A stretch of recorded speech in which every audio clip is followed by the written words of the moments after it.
माणगावच्या जुन्या टपाल कार्याची दयनीय अवस्था. ब्रिटिशकालीन ऐतिहासिक वास्तू भग्नावस्थेत.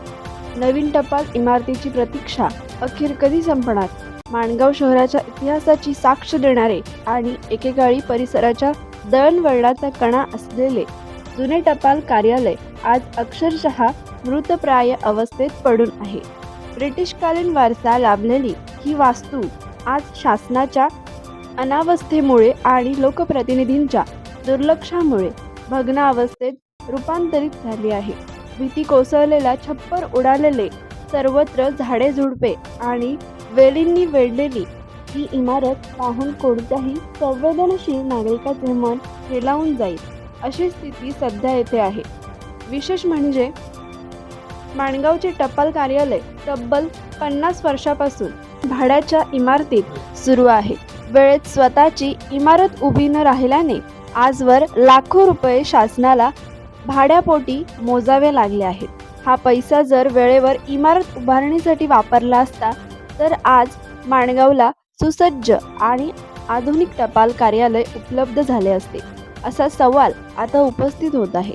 सध्या माणगावचे टपाल कार्यालय व उपविभागीय टपाल कार्यालय मोरबा रोडवर माजी आमदार अशोकदादा साबळे यांच्या निवासस्थानाच्या मागील बाजूस असलेल्या 2 मजली भाडेकरू इमारतीत कार्यरत आहे.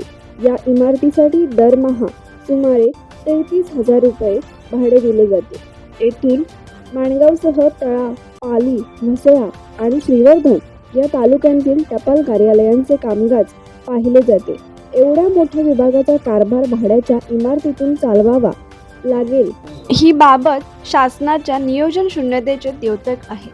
दरम्यान जुने माणगाव येथील जिल्हा परिषद मराठी शाळेसमोर असलेले मूळ टपाल कार्यालय सुमारे 15 गुंठे जागेत पसरलेले असून ते पूर्णतः पडीक अवस्थेत आहे. वड पिंपळाच्या भल्या मोठ्या वेलींनी हे ऐतिहासिक वास्तू अक्षरशः गिळून टाकली आहे. रस्त्यावरून जाणाऱ्या नागरिकांना ही ब्रिटिशकालीन वास्तू अस्तित्वात आहे हेही कळू नये इतकी ती झाकली गेली आहे. काही ठिकाणी अतिक्रमण झाल्याचेही चित्र दिसून येते. सर्वत्र पालापाचोळा, झुडपे आणि भयान शांतता पसरलेली आहे. या परिस्थितीला जबाबदार कोण हा प्रश्न आता उपस्थित होऊ लागला आहे.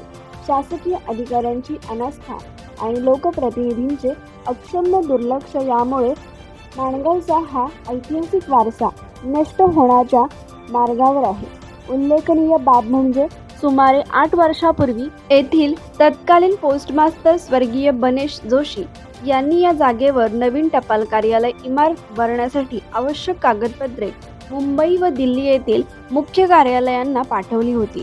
त्या अनुषंगाने जागेचे सर्वेक्षणही करण्यात आले होते. मात्र तब्बल 8 वर्षे उलटून गेली तरी प्रत्यक्षात एकही वीट रचली गेली नाही. याबाबत अधिक चौकशी केली असता नव्याने प्रस्ताव दिल्ली येथे पाठवण्यात आला असून सध्या निधीच्या प्रतीक्षेत असल्याचे पनवेल येथील टपाल कार्यालयाकडून सांगण्यात येत आहे.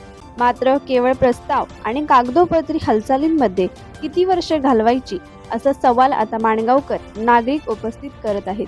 माणगावच्या विकासाचा विचार करता आधुनिक टपाल कार्यालय ही काळाची गरज आहे. ऐतिहासिक वास्तूचे जतन करत त्या जागेवर तातडीने नवीन टपाल इमारत उभारावी अशी जोरदार मागणी आता नागरिकांकडून होत आहे. अन्यथा उद्याच्या पिढीला माणगावचा हा ऐतिहासिक वारसा फक्त छायाचित्रांतच पाहायला मिळेल हे मात्र नक्की. कोकण एक्सप्रेससाठी माणगाव प्रतिनिधी अरुण पवार. कोकण एक्सप्रेस चॅनलला लाईक करा, शेअर करा आणि सबस्क्राईब करा.